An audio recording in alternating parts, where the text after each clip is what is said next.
ನಿರಂತರವಾಗಿ ನಿತ್ಯ ಯೋಗ ಮಾಡಿ ಸಂತೋಷ್ ಬಿರಾದಾರ್. ಪ್ರತಿನಿತ್ಯ ನಿರಂತರವಾಗಿ ಯೋಗಾಭ್ಯಾಸ ಮಾಡುವುದು ದೇಹ, ಮನಸ್ಸು ಮತ್ತು ಆತ್ಮವನ್ನ ಪ್ರಕೃತಿಯೊಂದಿಗೆ ವಿಲೀನ ಮಾಡುವ ಪ್ರಕ್ರಿಯೆ ಇದಂತೆ. ಇದರಿಂದ ಮನಸ್ಸಿಗೆ ಸಂತೋಷದಾಯಕವಾಗಿ ಒತ್ತಡ ನಿವಾರಿಸಿಕೊಂಡು ನೆಮ್ಮದಿಯಿಂದ ಇರಬಹುದು ಎಂದು ಕುಕನೂರು ಯಲಬುರ್ಗಾ ತಾಲೂಕಾ ಪಂಚಾಯಿತಿ ಕಾರ್ಯನಿರ್ವಾಹಕ ಅಧಿಕಾರಿ ಸಂತೋಷ್ ಬಿರಾದಾರ್ ಪಾಟೀಲ್ ಹೇಳಿದರು. ತಾಲೂಕಿನ ಬಾಣಾಪುರ ಗ್ರಾಮ ಪಂಚಾಯಿತಿ ವ್ಯಾಪ್ತಿಯ ತಳಬಾಳ ಗ್ರಾಮದ ಅಮೃತ ಸರೋವರಗಳ ದಡದ ಮೇಲೆ 10ನೇ ಅಂತಾರಾಷ್ಟ್ರೀಯ ಯೋಗ ದಿನಾಚರಣೆ ಕಾರ್ಯಕ್ರಮವನ್ನು ಆಯೋಜನೆ ಮಾಡಲಾಯಿತು. ಕಾರ್ಯಕ್ರಮವನ್ನು ಕುಕನೂರು ತಾಲೂಕು ಪಂಚಾಯಿತಿಯ ಕಾರ್ಯನಿರ್ವಾಹಕ ಅಧಿಕಾರಿಗಳಾದ ಸಂತೋಷ್ ಬಿರಾದಾರ್ ಪಾಟೀಲ್ ಸಸಿಗೆ ನೀರೆರೆಯುವುದರ ಮೂಲಕ ಉದ್ಘಾಟನೆ ಮಾಡುತ್ತಾ, ಯೋಗವು ಅತ್ಯಂತ ಪುರಾತನವಾಗಿದ್ದು ಹಲವಾರು ಜ್ಞಾನಿಗಳು ಅದರ ಮಹತ್ವವನ್ನು ತಿಳಿದಿದ್ದಾರೆ. ಸನ್ಮಾನ್ಯ ಪ್ರಧಾನಮಂತ್ರಿಗಳಾದ ನರೇಂದ್ರ ಮೋದಿ ಅವರು ಯೋಗ ಕಾರ್ಯಕ್ರಮಕ್ಕೆ ಹೆಚ್ಚಿನ ಪ್ರಾಧಾನ್ಯತೆ ನೀಡಿದ್ದರಿಂದ ವಿಶ್ವದಾದ್ಯಂತ ಇದರ ಪ್ರಯೋಜನವನ್ನು ಎಲ್ಲರೂ ಪಡೆಯುತ್ತಿದ್ದೇವೆ. ಭಾರತೀಯರಾದ ನಾವು ಹೆಮ್ಮೆ ಪಡಬೇಕಾದ ವಿಷಯ ಅಲ್ಲದೆ ಮಹಿಳಾ ಸಬಲೀಕರಣವನ್ನು ಮಾಡುವ ನಿಟ್ಟಿನಲ್ಲಿ ಸರ್ಕಾರದ ಹಲವಾರು ಗ್ಯಾರಂಟಿ ಯೋಜನೆಗಳು ಮತ್ತು ಗ್ರಾಮ ಪಂಚಾಯಿತಿಯಿಂದ ಸಂಜೀವಿನಿ GPLF ಸಂಘದ ಮೂಲಕ ಲಕ್ಷಾಂತರ ಹಣವನ್ನು ನೀಡಿ ಮಹಿಳೆಯರನ್ನ ಸಬಲೀಕರಣ ಮಾಡಲಾಗುತ್ತಿದೆ. ಮಹಿಳೆಯರು, ಗ್ರಾಮಸ್ಥರು ಎಲ್ಲರೂ ಸಹ ಪ್ರತಿನಿತ್ಯ ಯೋಗ ಮಾಡಿ ಆರೋಗ್ಯವಾಗಿ ಇರಿ ಎಂದು ಹೇಳಿದರು. ನಂತರ ಪಂಚಾಯಿತಿ ಅಭಿವೃದ್ಧಿ ಅಧಿಕಾರಿಗಳಾದ ರಮೇಶ್ ತಿಮ್ಮಾರೆಡ್ಡಿ ಅವರ ಯೋಗದ ವಿವಿಧ ಭಂಗಿಗಳು, ಸೂರ್ಯ ನಮಸ್ಕಾರ, ಕಪಾಲಭಾತಿ, ಪ್ರಾಣಾಯಾಮ ಸೇರಿದಂತೆ ವಿವಿಧ ಆಸನಗಳನ್ನು ಮಕ್ಕಳಿಗೆ ಹೇಳಿಕೊಟ್ಟರು. ಕಾರ್ಯನಿರ್ವಾಹಕ ಅಧಿಕಾರಿಗಳು ತಾವು ಸಹ ಯೋಗ ಮಾಡಿ ಮಕ್ಕಳಿಗೆ ಪ್ರೇರಣೆ ನೀಡಿದರು. ಶಾಂತ ಆಗಿದ್ದೀರಿ ಅಂತ ಅನಿಸ್ತೇನೆ. ಬೇರೆ ಕಡೆ ಎಲ್ಲ ಲೋಕದಿಂದ ಹೊರಗೆ ಹೋಗಿ ಒಳಗೆ ಬಂದಿರಿ ಅನಿಸ್ತೇನೆ. ಇಲ್ಲೇ ಕೆರೆ ಮೇಲೆ ದಡದ ಮೇಲೆ ಇದ್ದೀರಿ ಎಲ್ಲರೂ. ಇದ್ರ ಕಡೆನೇ ಲಕ್ಷ್ಯ ಇರಲಿ. ಈಗ ಎಲ್ಲರೂ ಒಂದು ತೋರಿಸ್ಬಿಡ್ತೇನೆ. ಒಂದು ಮೂಗನ್ನ ಈ ರೀತಿ ಬಂದ್ ಮಾಡ್ಬೇಕು. ಬಲಗಡೆ ಮೂಗ ಬಂದ್ ಮಾಡ್ಬೇಕು. ಬಲಗಡೆ ಮೂಗು ಇದಕ್ಕೆ ಭಸ್ತ್ರಿಕಾ ಅಂತಾರೆ. ಅಂದ್ರೆ ಉಸಿರನ್ನ ನಾವು ಕರೆಕ್ಟಾಗಿ ನೋಡ್ಲಿಕ್ಕೆ ಮೂಗಿನಲ್ಲಿ ಸಿಂಬಳ ಎಲ್ಲ ಇರ್ತದೆ. ಬಂದರೂ ತೊಂದರೆ ಇಲ್ಲ, ಯಾರು ನಗ ಅವಶ್ಯಕತೆ ಇಲ್ಲ, ಏನಿಲ್ಲ. ಅದು ಇರೋದೇ ಅದನ್ನ ಸ್ವಚ್ಛ ಮಾಡಕ್ಕಂತಾನೆ ನಾವು ಏನ್ ಮಾಡಿದ್ದೇವೆ, ಈ ಆಸನವನ್ನು ಮಾಡ್ತೇವೆ. ಇಲ್ಲಿ ಬಲಗಡೆ ಮೂಗನ್ನ ಬಾಜಿ ಈ ಕಡೆ ಮುಖ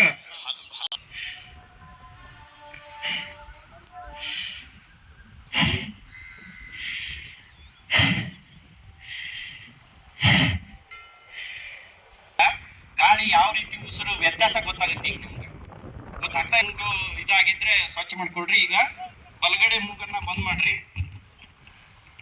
ಎಡಗಡೆ ಮೂಗ್ ಬಂದ್ ಮಾಡ್ರಿ. ಬಲಗಡೆ ಕೈಯನ್ನ ಬಲಗಡೆ ಸೈಡಿಗೆ ತಂದು ಮತ್ತೆ ಉಸಿರು ಫಾರ್ವರ್ಡ್, ಹಂಗೆ ಬ್ಯಾಕ್ವರ್ಡ್. ಈಗ ಹಿಂದಕ್ಕೆ ಮಾಡಿ. ಇಲ್ಲಿ ನೋಡ್ರಿ, ಒಂದ್ಸಲ ಹಿಂಗ್ ಮಾಡಿಸ್ತೇವೆ, ಹೆಬ್ಬಾಳು ಹೊರಗಿರ್ತದೆ. ಇನ್ನೊಂದ್ಸಲ ಓಪನ್ ಮಾಡಿ, ಇನ್ನೊಂದ್ಸಲ ಮಾಡಿಸ್ಬೇಕಾದ್ರೆ ಹೆಬ್ಬಾಳು ಹೊರಗೆ ಬರ್ಬೇಕು, ಒಳಗೆ ಹೋಗ್ಬೇಕು. ಇಂಟರ್ಚೇಂಜ್ ಮಾಡ್ತಾ ಇರಬೇಕು. ಒಂದ್ಸಲ ಹೊರಗೆ, ಒಂದ್ಸಲ ಒಳಗೆ, ಎರಡು ಬಳ್ಳು. ಇದು ಏನ್ ಮಾಡ್ತದೆ, ನಿಮ್ಮ ಮೈಂಡ್ ಆ ಕಡೆ ಈ ಕಡೆ ಹೋಗಿರ್ತದಲ್ಲ, ಇದ್ರ ಕಡೆ ಲಕ್ಷ್ಯ ಕೊಟ್ಟು ಈ ನಾವೇನ್ ಕೆರೆ ಮೇಲೆ ಇದೀವಲ್ಲ, ಇಲ್ಲಿ ಇದೀವಂತ ಹೇಳ್ತದೆ. ಇಲ್ಲ ಅಂದ್ರೆ ಎಲ್ಲೆಲ್ಲರೂ ಓಡೋಗಿರ್ತೀರಿ. ಹಂಗಾಗಿ ಕೈ ಕೆಲಸ ಮಾಡ್ಲಾರ್ದಂಗೆ ಒಂದು ಕೈ ಇದು ಮಾಡ್ಲಾರ್ದಂಗೆ ಆಗ್ತದೆ. Yes, thank you.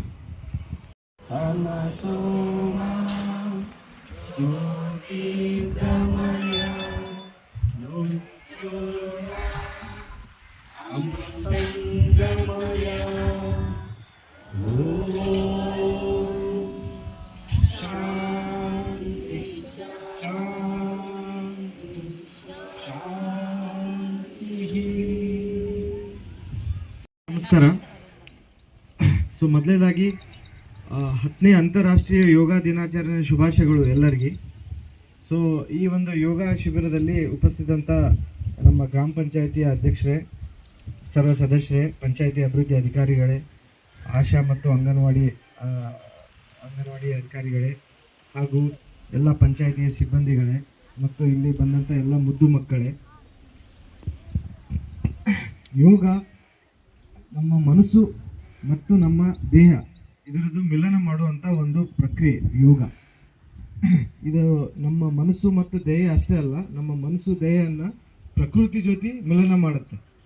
ಸೊ ಅಂಥ ಒಂದು ಯೋಗಕ್ಕೆ ಶಕ್ತಿ ಇದೆ. ಸೊ ಸುಮಾರು 5,000-6,000 ವರ್ಷದಿಂದ ಇದನ್ನು ಯೋಗವನ್ನು ಮಾಡ್ಕೋತಾ ಬಂದಿದ್ದಾರೆ.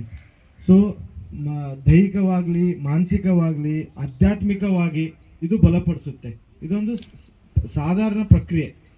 ಯಾಕಂದರೆ ನಾವು ನಮ್ಮ ಒಂದು ಆಧುನಿಕ ಬದುಕಿನಲ್ಲಿ ಎಲ್ಲ ಇರುವಂಥ ಎಲ್ಲ ಆಧುನಿಕ ವಸ್ತುಗಳಿಗೆ ನಾವು ಬಲಿಪಶು ಆಗಿದ್ವಿ ಇವತ್ತು. ಎಲ್ಲ ಮೊಬೈಲ್ ಬರಲಿ ಏನು ಬರಲಿ ಎಲ್ಲಕ್ಕೂ ಬಲಿಪಶು ಆಗಿ ನಮ್ಮ ಶರೀರನ್ನು ಹಾಳು ಮಾಡ್ಕೋತಾ ಇದ್ದೀವಿ. ಸೊ ಈ ಶರೀರ ಶ್ರಮಿಸ್ಬೇಕು. ಈ ಶರೀರ ಶ್ರಮಿಸ್ಬೇಕಂತಂದರೆ ನಾವು ಯೋಗ ಮಾಡಬೇಕು, ದಿನನಿತ್ಯ ನಾವು ಶ್ಲೋಕ ಹೇಳಬೇಕು. ಅವಾಗ ಏನಾಗುತ್ತೆ ಅಂದರೆ ಶರೀರ ಆರೋಗ್ಯ ಮತ್ತು ಶರೀರ ಶ್ರಮಿಸೋದ್ರಿಂದ ನಮಗೆ ಮುಕ್ತಿ ಸಿಗುತ್ತೆ. ಸೊ ಇಂಥ ಒಂದು ಹವ್ಯಾಸ ನಮ್ಮ ಭಾರತ ದೇಶದಲ್ಲಿ మన ಪ್ರಧಾನಿಯವರಾಗಿರಲಿ ಅದನ್ನು ಭಾಳ ಒಂದು ಉತ್ತೇಜನದಿಂದ ತೊಗೊಂಬಂದಿದ್ದಾರೆ.